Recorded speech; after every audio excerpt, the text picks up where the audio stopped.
नमस्कार मंडळी, मी स्वाती आणि स्वागत करते तुमचे आपल्या आणखी एका मिनी ब्लॉगमध्ये। तर चला, दिवसाची सुंदर सुरुवात झालेली होती। तर इथे आव्हानचा डबा पण रेडी झालेला होता। तर आज उपवास असल्यामुळे खिचडी आणि वेफर्स तळलेले, त्यानंतर फायनली डबा पॅक केला आणि बाहेर थोडं वॉकिंगसाठी आले। तर खूप छान दिवस जातो, फ्रेश दिवस जातो, त्यामुळे थोडं वॉकिंगसाठी आलेले होते। त्यानंतर घरी गेल्यानंतर आंघोळ वगैरे झाली होती माझी।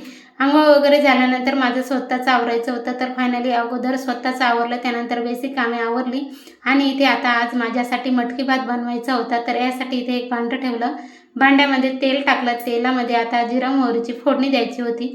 तर जिरा मोहरी टाकून घेतल्यानंतर कढीपत्ता छान असा तडतडून दिला। त्यानंतर बेसिक असे लसूण, आलं आणि हिरव्या मिरच्या कापून टाकलेल्या होत्या, त्या छान अशा परतून घेतल्या। त्यानंतर उभा पातळ चिरलेला कांदा ॲड केला, तो पण छान असा परतून घेतला। त्यामध्ये बेसिक मसाले टाकले, 2 चमचे काळा मसाला, पाव चमचा हळद, 1 चमचा लाल तिखट आणि पाव चमचा बिर्याणी मसाला छान असा परतून घेतला।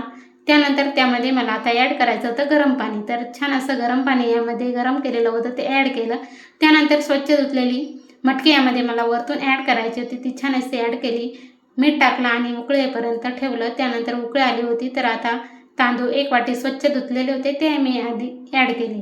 तर ते छान असं ॲड केल्यानंतर छान मिक्स केलं आणि आता हे मंद आचेवर 5 ते 10 मिनिटं भात शिजून द्यायचा होता। तर इथे छान असा भात आपला रेडी झालेला होता, खूप छान मस्त मोकळा झालेला होता।